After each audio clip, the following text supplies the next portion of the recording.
بسم اللہ الرحمن الرحیم۔ السلام علیکم ناظرین کرام، دنیا میں کورونا وائرس نہایت تیزی سے پھیل رہا ہے۔ یہ وائرس چین سے نکلتا ہوا ایران، اٹلی، فرانس، جرمنی اور دیگر کئی یورپین ممالک میں پھیلا۔ اس کے بعد امریکہ کی باری آئی اور آج امریکہ میں 10 لاکھ کے لگ بھگ لوگ اس کی لپیٹ میں آ چکے ہیں اور اموات کی تعداد بھی 45,000 تک پہنچ چکی ہے۔ محترم ناظرین، شروع میں جب کورونا وائرس چائنا کے شہر ووہان میں پھیلا تو اس کا الزام امریکہ پر دھر دیا گیا۔ چائنا کے وزیر خارجہ کی طرف سے یہ بیان آیا کہ چائنا کی تیزی سے ترقی کرتی ہوئی معیشت کو کمزور کرنے کے لیے امریکہ نے ارادتاً یہ وائرس چائنا میں پھیلایا ہے۔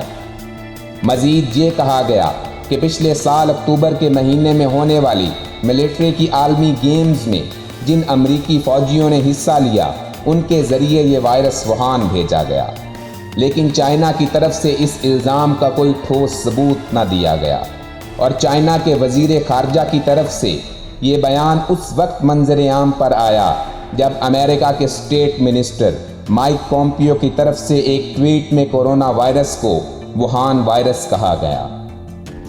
ناظرین محترم، جیسا کہ ہم سب کو معلوم ہے کہ چائنا کے بعد یہ وائرس یورپ میں پھیلا اور ایسا پھیلا کہ اب تک اسے کنٹرول کرنا مشکل نظر آ رہا ہے۔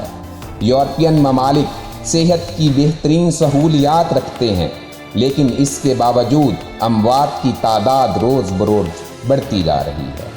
یورپ کے بعد امریکہ، جو کہ سپر پاور ہے اور اس وقت کورونا سے سب سے زیادہ متاثر ہے، ان باتوں کا اگر بغور جائزہ لیا جائے تو سوالیہ نشان چائنا پر اٹھتا ہے، امریکہ پر نہیں اٹھتا، کیونکہ اگر امریکہ نے یہ وائرس چائنا میں پھیلایا ہے تو اس وقت وہ خود اپنے لوگوں کو اس سے کیوں محفوظ نہیں کر پا رہا؟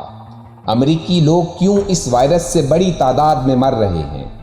دوسرا سوال یہ کہ کس طرح چائنا نے اس مہلک وائرس کو صرف ووہان میں ہی کنٹرول کر لیا اور چائنا کے دیگر بڑے بڑے شنگھائی اور بیجنگ جیسے شہر اس سے محفوظ رہے، جبکہ دیگر ترقی یافتہ ممالک اس کو کنٹرول کرنے سے قاصر ہیں اور وہ اس کے سامنے بے بس نظر آ رہے ہیں۔ ان سب باتوں کو دیکھا جائے تو محسوس یہ ہوتا ہے کہ یہ چال امریکہ کی نہیں بلکہ چائنا کی اپنی ہے۔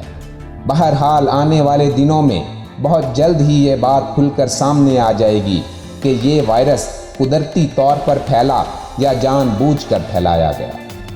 محترم ناظرین، مزید معلوماتی ویڈیوز کے لیے یہ چینل سبسکرائب کر لیں تاکہ آپ ہماری مفید ویڈیوز سے بھرپور فائدہ حاصل کر سکیں۔ اللہ آپ کا حافظ و ناصر ہو۔